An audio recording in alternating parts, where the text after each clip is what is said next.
बड़ी कड़ी तनकीद है। अगर मैं सवाल इसी से शुरू कर पाऊं, हम बात इसी से शुरू कर पाएं जो कि अख्तर मेंगल साहब ने की है, और उससे इंप्रेशन ये लगता है कि जैसे मियां नवाज शरीफ साहब ने भी और आसिफ जरदारी साहब ने भी, उन्होंने जरदारी साहब का नाम नहीं लिया लेकिन उन्होंने खत मियां नवाज शरीफ को लिखा है कि भाई वो ये शायद ये कहना चाह रहे हैं कि आपने कैसे आमीन कर दिया अनवारुल हक काकड़ साहब की इस प्रपोजल पर कि उनको केयर टेकर पीएम बनाया जाए। अब वो बन गए हैं, लेकिन उनको मेंगल साहब को बड़ा एतराज है।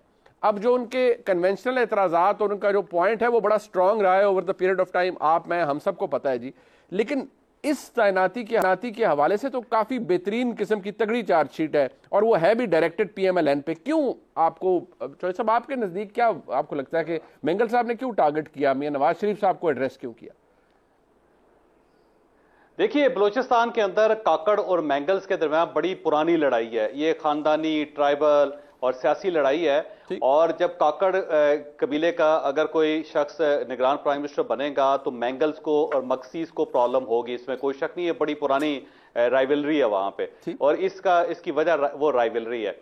और सेकेंडली वजह यह है कि ये जो राजा रियाज साहब क्लेम कर रहे हैं कि ये नाम मैंने पेश किया था, ये वो बात दुरुस्त कर रहे हैं। इसमें कोई शक नहीं कि राजा रियाज साहब के पास जो 3 नाम थे उनमें अनवारुल हक काकड़ साहब का नाम भी था, और उन्होंने जब ये नाम सामने रखी है तो मियां शहबाज शरीफ साहब ने अनवारुल हक काकड़ साहब को फौरन ओके कर दिया।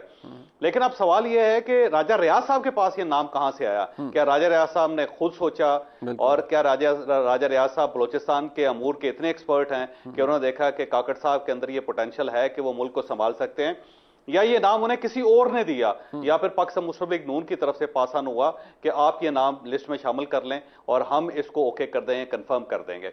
अब ये दोनों मिस्ट्रीज है। या तो मियां नवाज शरीफ साहब की तरफ से आया और उन्हें राजा रियाज साहब को के हवाले किया गया, राजा रियाज साहब ने अपनी लिस्ट में नाम शामिल कर लिया है ताकि जो हमारी लिस्ट के लोग हैं वो कल को नाराजगी का इजहार ना करें। और हम ये कहें कि कोई नाम उस तरफ से आया था राजा रियाज साहब की तरफ से, तो हमने उसको कंफर्म कर दिया। क्योंकि अगर गवर्नमेंट के किसी एक शख्स का नाम तस्लीम कर लिया जाता तो बाकी लोग नाराज हो सकते थे। तो हो सकता है मियां नवाज शरीफ साहब की तरफ से नाम उनके पास गया हो, राजा रियाज साहब के पास शहबाज शरीफ साहब की तरफ से गया हो, या फिर उन लोगों की तरफ से गया हो जिनके बारे में अब शक किया जाता है कि ये प्राइम मिनिस्टर उन्होंने अपॉइंट करवाया। बहरहाल ये बात दुरुस्त है कि राजा रियाज साहब की तरफ से ही आया। अब मैंगल और काकड़ के इख्तलाफात हैं।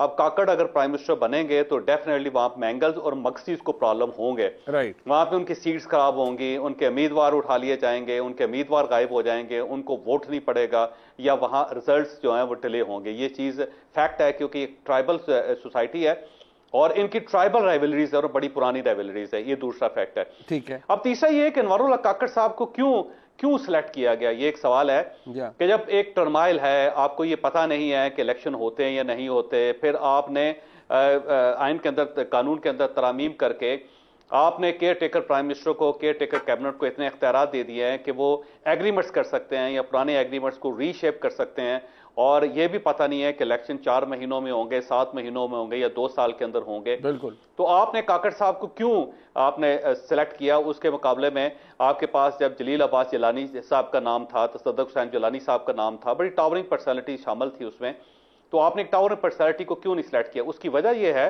कि जो हमारी एलीट है, सियासी एलीट है, मनी साहब, उसका अलमिया यह है कि वो पाकिस्तान के लिए जब भी बंदा अपॉइंट करेंगे कोई, अपनी कैबिनेट में भी अपॉइंट करेंगे तो ऐसे आदमी को अपॉइंट करेंगे जिनसे इन्हें इनसिक्योरिटी ना हो, बिल्कुल ठीक, जिसके बारे में इन्हें यकीन हो कि ये इतना ज्यादा डिलीवर नहीं कर सकता कि कल ये हमारी सीट पे आ जाए, या ये इतना परफॉर्म नहीं कर सकता कि ये हम कंप्रोमाइज हो जाए। तो जब भी कैबिनेट के लिए मिनिस्टर सिलेक्ट किया जाएगा तो कैसा सिलेक्ट किया जाएगा? ऐसे ही सिलेक्ट किया जाएगा जिसको उर्दू नहीं बोलनी आती, जिसको इंग्लिश नहीं बोलनी आती, जिसका वर्ल्ड व्यू नहीं है, जिसका एक्सपीरियंस नहीं है। लेकिन ये जो अपना काकड़ साहब हैं, बड़े वेल रेड इंसान हैं, आपको भी पता है, बड़े आर्टिकुलेटेड हैं, अंग्रेजी अच्छी बोल लेते हैं, पर्सनैलिटी अच्छी है, बात कर लेते हैं। सर वो इंग्लैंड में पढ़े, सर वो इंग्लैंड में पढ़े हुए हैं ना, लेकिन एक्सपोजर देख लें और एज फैक्टर जो है, अब इसके मुकाबले में आप जलील अब्बास जिलानी साहब को देखें, आप उनका देख लें कि उनका एक्सपोजर क्या है। एक आदमी अमेरिका के अंदर आपका एम्बेसडर रहा, इंडिया के अंदर एम्बेसडर रहा, आपका फॉरेन सेक्रेटरी रहा, पूरे ब्यूरोक्रेटिक सिस्टम को समझता वो। तसद्दुक़ हुसैन जिलानी साहब चीफ जस्टिस ऑफ पाकिस्तान रहे, उससे पहले बड़े नामवर वकील रहे।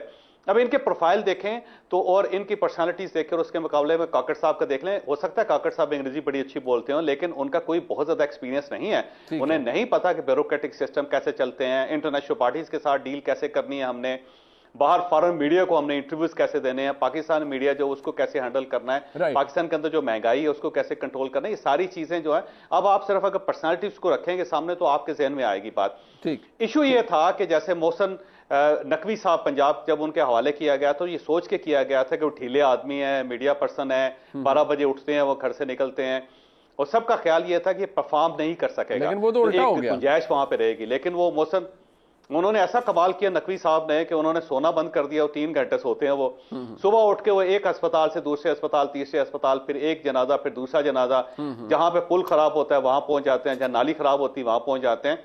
तो उन्होंने वो जो मियां शहबाज शरीफ साहब की स्पीड थी उसको बीट कर दिया, अब वो मोहसिन नकवी स्पीड हो गई है पंजाब में। तो ये एक बड़ा बैड एक्सपीरियंस था पाकिस्तान मुस्लिम लीग नून के लिए, पीपल्स पार्टी के लिए, कि हमने एक ऐसा शख्स वहां पे लगा आप ये दिया समझते हैं कि इनका कंसेंसस था। एजाज सईद साहब, ये इस एक क्योंकि अब इस बात पे ऊपर तो बहस क्या करनी के लिए काकड़ साहब आ गए हैं और ही इज देयर। अब ये अगर क्या मैं ये कह सकता हूँ he is there to stay, ये मुझे नहीं पता। ड्यू तो ये है कि जी इलेक्शन 3 महीने में होना है, इलेक्शन कमीशन ने अभी तक कुछ बताया नहीं है। बट सवाल ये पैदा होता है कि क्या काकड़ साहब की मौजूदगी किसी के लिए पैगाम भी है कि काकड़ साहब आए हैं, कुछ अनफिनिश्ड बिजनेस को वो मुकम्मल करेंगे, कोई ऐसा काम जो कि कोई भी मुंतखब हुकूमत नहीं कर सकती थी वो इस निगरान हुकूमत के दौरान होगा और वो वाइंड अप होंगे बाकी चीज़ें, तब ट्रांजिशन होगी और नए इंतखाबात की तरफ हम जाएंगे। मुनीब भाई बहुत शुक्रिया। मुनीब भाई मेरा ये ख्याल है कि निगरान वज़ीर-ए-आज़म के पास जो इख्तियार है वो तो बड़ी सियासी जमातों ने या इत्तेहादी हुकूमत ने पहले ही दे दिया हुआ है इलेक्शन एक्ट में तरमीम करके, और उनको इख्तियार दे दिया गया है कि जो ऑन गोइंग मंसूबे हैं उनके ऊपर वो फैसले ले सकते हैं। फिर प्राइवेटाइजेशन कमीशन का जो लॉ है उसके ऊपर भी वो फैसले ले सकते हैं। मैं हमारे बड़े हैं चोई साहब और मैमिल हमारी बड़ी अच्छी साथी हैं, मैं दोनों जो सीनियर्स हैं इनकी बात से थोड़ा सा डेविएट करूँगा, थोड़ा सा एक पॉइंट का इजाफा करूँगा कि ये जो ख्याल जाहिर किया जा रहा है कि जो काकड़ हैं अनवारुल्लाह काकड़ ये कोई कमज़ोर प्राइम मिनिस्टर होंगे और कमज़ोरी की वजह से या इनकी इनएबिलिटी की वजह से इनको सिलेक्ट किया गया है मुशावरत की वजह से, मेरा ये ख्याल है कि ऐसा बिल्कुल भी नहीं है। एज ए जर्नलिस्ट मैं इनसे ज़ाती तौर पे इंटरेक्ट करता रहा हूँ, मैंने इनको सेनेट में भी देखा है, इनके साथ उठना बैठना भी हुआ है बतौर जर्नलिस्ट। मेरा ये ख्याल है कि ये तो मीर हज़ार खान खोसो, नासिरुल मुल्क, मोहम्मद मियाँ सोमरो, ये आखिरी जो 3 हमने इंटरिम प्राइम मिनिस्टर देखे इन सब से मुख्तलिफ हैं। अच्छा। इन सब से डिफरेंट है। वो कैसे डिफरेंट है? पहली बात यह है कि जो असाइनमेंट इनको मिलती रही है वो इसको बखूबी निभाते रहे हैं। आपको पता होगा कि इनको सेनेट की एक कमेटी बनाई गई थी जिसमें फोर्स्ड कन्वर्जन का जो इशू था, हमारे जो बाज़ अक़लीती हमारे ग्रुप्स हैं, कम्युनिटीज़ हैं, उनका मज़हब जबरी तौर पर तब्दील किया जाता है, तो इसके ऊपर इन्होंने एक बड़ी कम्प्रीहेंसिव दौरे किए, सिंध गए और मुख्तलिफ स्टेक होल्डर से मिले और फिर इन्होंने बड़ी कम्प्रीहेंसिव रिपोर्ट तैयार की। फिर ये एक कमेटी के सरबराह भी रहे सेनेट के अंदर, उसकी प्रोसीडिंग्स निकाल कर देख लें तो आपको पता लगेगा कि वाकई इनका इनपुट जो है वो किसी ऐसे बंदे का इनपुट है जो वाकई बड़ा एक्टिव है। फिर इनका प्रोफाइल आप देख लें कि ये 90s में बलूचिस्तान यूनिवर्सिटी में थे तो ये नेशनलिस्ट पॉलिटिक्स किया करते थे, ये प्रो एस्टैब्लिशमेंट पॉलिटिक्स नहीं किया करते थे। फिर ये लंदन चले गए और लंदन किसी अच्छे हालात में नहीं गए थे, वहां पे पढ़ने नहीं गए थे वो। जब इस तरह की नेशनलिस्ट पॉलिटिक्स की जाती है तो उसके लिए आपको चैलेंजेस का सामना करना पड़ता है, तो आप लंदन चले गए।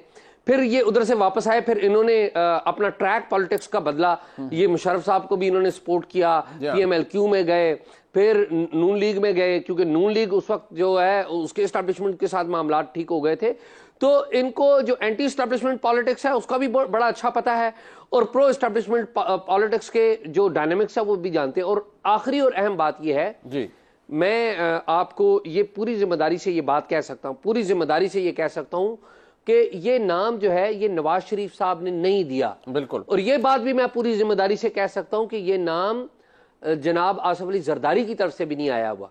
ये आपको जिम्मेदारी से कह सकता हूं कि इन्होंने जो इनका टेन्योर था सेनेट के अंदर, इन्होंने परफॉर्मेंस की, इनके बड़े अच्छे ताल्लुकात थे, तब पाकिस्तान के जो ताकतवर हल्के हैं उनमें बड़े अच्छे ताल्लुकात थे। और आपको याद कराता चलूं कि 2018 में जब इस्टेब्लिशमेंट की और नून लीग की कुटी हो गई थी, तो सबसे पहला जो काम हुआ था वो बलूचिस्तान की गवर्नमेंट टूटी थी। तो जो बलूचिस्तान की गवर्नमेंट टूटने में और बाप पार्टी बनने में 2 बंदों का किरदार था, सिर्फ 2 बंदों का। रिकॉर्ड उठाकर देख लीजिए। मैं पॉलिटिशियंस की बात कर रहा हूं, बाकी की बात नहीं कर रहा हूं। बाकी और लोगों ने भी आपको पता है क्या किरदार अदा किया था। 2 पॉलिटिशियंस थे फोरफ्रंट पे, एक थे जाम कमाल और एक थे काकड़। और मैं कहूंगा काकड़ जाम कमाल से आगे थे। और तय क्या पाया था, फार्मूला क्या था? फार्मूला ये तय पाया था कि जाम कमाल बनेंगे चीफ मिनिस्टर बलूचिस्तान के, जो बन गए। आपने देखा ज़हरी साहब चले गए। बिल्कुल। दूसरा क्या था जो इनकम्प्लीट हुआ, वो दूसरी बात ये थी कि काकड़ साहब को, अनवार काकड़ साहब को मरकज में चेयरमैन सेनेट बनाया जाना था। ये बाप पार्टी की तरफ से चेयरमैन सेनेट होने थे, लेकिन हुआ क्या था? नहीं, वो हुआ क्या था? हुआ ये था कि जनरल फैज हमीद साहब आ गए थे, सादिक संजरानी साहब की बड़ी मोहब्बत थी उधर, तो वो जो वजन था ना वो उधर चला गया। तो सादिक संजरानी साहब के भी इनके साथ कोई अच्छे ताल्लुकात नहीं थे। क्यों ताल्लुकात अच्छे नहीं थे? क्योंकि सादिक संजरानी साहब को पता था कि सेनेट के अंदर अगर एक बंदा पोटेंशियली उनको उनकी ग्राउंड पे, यानी उनकी ग्राउंड पे अगर कोई कंपटीशन दे सकता है तो वो काकड़ साहब है। कंपटीशन तो वो अनवार काकड़ है। बिल्कुल। तो मेरा ये ख्याल है कि ये इंटायर, एक लाइन और बोलूंगा, एक इंटायरली डिफरेंट निगरान प्राइम मिनिस्टर आया। और मुझे एक बात का फियर भी है, मुझे ये फियर ये है कि माजी में तो हम कमजोर इंटरिम प्राइम मिनिस्टर्स देखते रहे, ये मुझे मौसर प्राइम मिनिस्टर लगता है, एक्टिव नजर आता है, सियासतदानों से मिलता है, साफियों से मिलता है, ब्यूरोक्रेसी से मिलता है। अगर ये प्राइम मिनिस्टर, अगर इस प्राइम मिनिस्टर ने ये सिस्टम चला लिया, मैं एक बात कर रहा हूं, तो अगर इस प्राइम मिनिस्टर ने सिस्टम चला दिया तो आप समझते हैं कि इलेक्शन वक्त पर होने की यकीनदानी आप और मैं कर सकते हैं, या कोई और भी कर सकते हैं? नहीं, हम बिल्कुल नहीं कहें। और जो वजन की बात आपने की है, वजन जो है ना वो बड़ा कन्वेंशनल होता है और उसको आप मुख्तलिफ पैराए में देख सकते हैं कि जिसके साथ जिसका जितना वजन हो। आमतौर पर कहा जाता है फलाने का बैगेज इतना है, वो जरा लफ्ज़ थोड़ा ऑफेंसिव हो जाता है हमारे बहुत से दोस्तों के लिए। उनका वजन कितना है? वजन वो नहीं कि जो शख्सी वजन होता है, वजन और बहुत सी चीज़ों का होता है जो कि आपका पूरा पैराफर्नीलिया आपके साथ होता है। तो काकड़ साहब का वजन उस हवाले से बड़ा तगड़ा है और ये बात हम सबको पता है।